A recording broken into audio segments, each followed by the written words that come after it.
I was 16 when I opened the wrong door. It was 2 a.m. A dry thirst had pulled me from bed. The house was a sleeping creature, all creaks and sighs. I padded to the kitchen. The light was off, but a blue glow spilled from the hallway. The laundry room door was slightly open. I saw her silhouette. My mom, perched on the edge of the dryer. Her phone was a tiny square of light against her cheek, and she was smiling, a secret, girlish smile I didn't recognize. Then I heard it, a low, warm chuckle from the speaker. A man's voice. It wasn't my father's. I froze. The floorboard under my foot groaned. Her head snapped up. The light from the screen illuminated her face. The smile vanished, replaced by something raw. Fear. Guilt. A silent plea. She mouthed, "Go to bed." I turned around. I walked back to my room. My thirst was gone. My dad's consulting projects had stretched from days to weeks. It was the new normal. He'd pack his gray suitcase every Sunday evening. The sound of the wheels on the hardwood was the start of our week. "Gotta keep the lights on," he'd say, kissing my mom's forehead. She'd smile. It never reached her eyes. When he was gone, the house felt different. Not empty, just easier. She'd wear her old college sweatshirts. We'd order pizza and eat it straight from the box. We talked more, about books, about my friends, about nothing. It was nice. She started a new yoga class, Tuesdays and Thursdays. She came home flushed, energized. "The instructor is amazing," she said. "Really transformative." She bought a new mat, a fancy purple one. I noticed the little things, the way she'd charge her phone in the kitchen overnight, not by her bed, the way she'd angle the screen away from me if a notification popped up. It was a subtle shift, a slight tilt of the wrist. She got a new perfume. The bottle was sleek and expensive looking. She'd spritz it on before her yoga classes. "A little treat for myself," she explained. The scent lingered in the car. Jasmine and something earthy. It didn't smell like her. One Saturday, Dad was home. He suggested a family movie. Mom's phone buzzed. She glanced at it, then stood up. "You two start. I just have to reply to this work email. It's urgent." Dad paused the movie. We waited. 5 minutes. 10. He finally got up. "I'll check on her." I heard his footsteps down the hall. Then his voice, gentle. "Everything okay?" Her reply was muffled but sharp. "It's fine. I said it's work." The movie night didn't resume. The first real shift was a Thursday. Her yoga night. I needed a permission slip signed. Her purse was on the counter. As I dug for a pen, her phone buzzed. A text notification lit the screen. A name, Mark. The message preview. "Thinking of you. Can't wait for..." I dropped the pen. My heart did a strange, hard thump.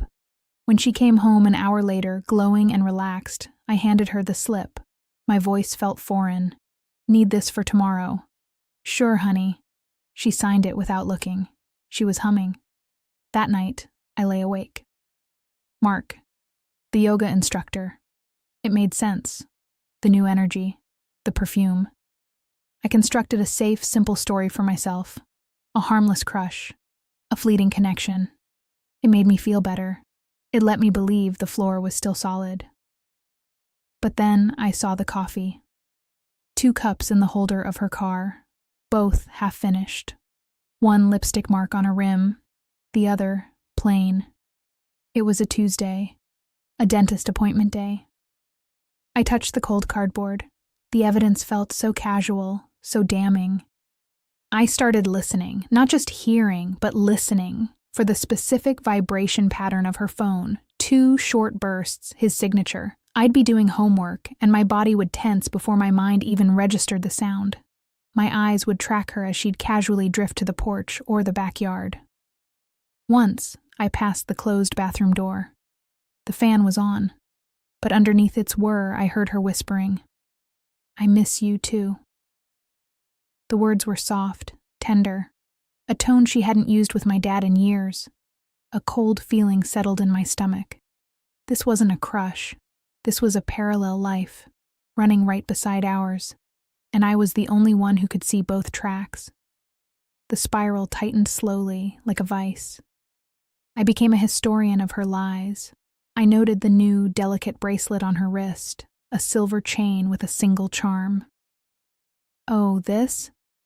I found it at that little boutique downtown. She never took it off, not even in the shower. I saw a charge on the shared computer for a romantic comedy, a rental, date. A Wednesday night when Dad was in Chicago. I'd been at a study group. She'd been alone. Or not alone. The near catches started. They were the worst.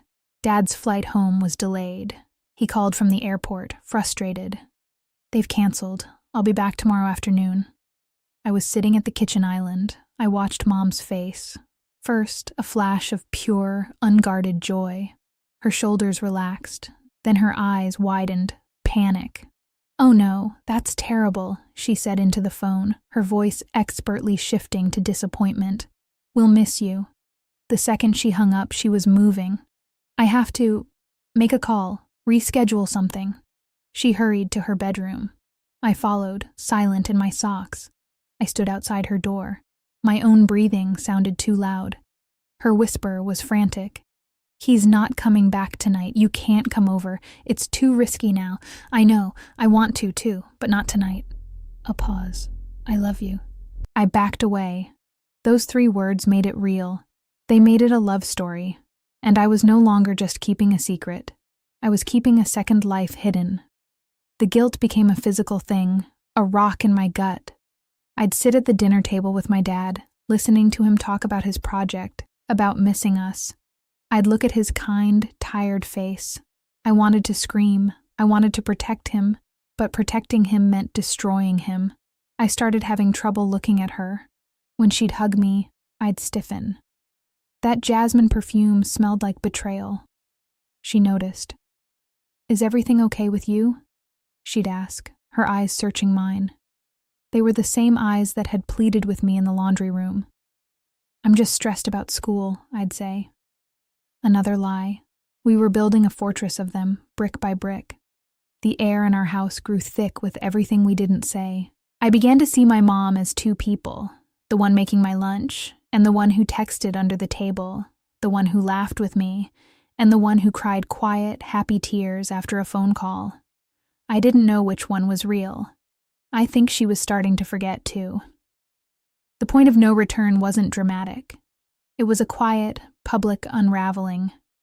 We were at my cousin's graduation party, a crowded backyard, sunlight and noise. Mom was talking to my aunt. Her phone was on the picnic table next to a plate of half-eaten cake. It buzzed, then buzzed again, 2 short bursts, a text, then another. The screen lit up, the notifications stacked. "Mark, you looked beautiful today. Mark, tonight?" They were there for a full 3 seconds, clear as day. I was staring right at them. My blood turned to ice. I lunged for the phone, but my aunt was faster. She picked it up, her face politely confused. "Oh, Lisa, your phone is..." Her eyes flicked over the screen. Her sentence died. Her expression shifted. She looked at my mom, then, quickly, at me. She put the phone down like it was hot. "It's buzzing," she said flatly. Mom snatched it up. Her face was sheet white. She didn't look at my aunt. She didn't look at me. She just walked away, towards the house. My aunt busied herself with the cake plate. She didn't say a word. But the knowledge was now a live wire in the air between us. Someone else knew. The secret was no longer just mine to carry. It had escaped. On the car ride home, the silence was absolute. My dad drove, whistling softly to the radio. Mom stared out the window. I sat in the back, watching them both. The dam had cracked. It was only a matter of time before the whole thing burst. The fallout was a slow, cold winter. My aunt never called. She never mentioned it. But at Thanksgiving, her eyes would linger on my mom a beat too long. The air was polite and strained. At home, the fights began, not shouting, a colder, more dangerous kind. I'd hear them through the wall after bedtime. My dad's voice, confused and hurt. "I feel like you're a million miles away. What's going on with you?" Her voice, defensive and sharp. "Nothing's going on. I'm just tired." You're never here. What do you expect? That's not fair, Lisa. I'm working for us. I know. I'm sorry. Just drop it. I'd pull the pillow over my head. I blamed myself. If I had spoken up sooner, maybe it could have been stopped.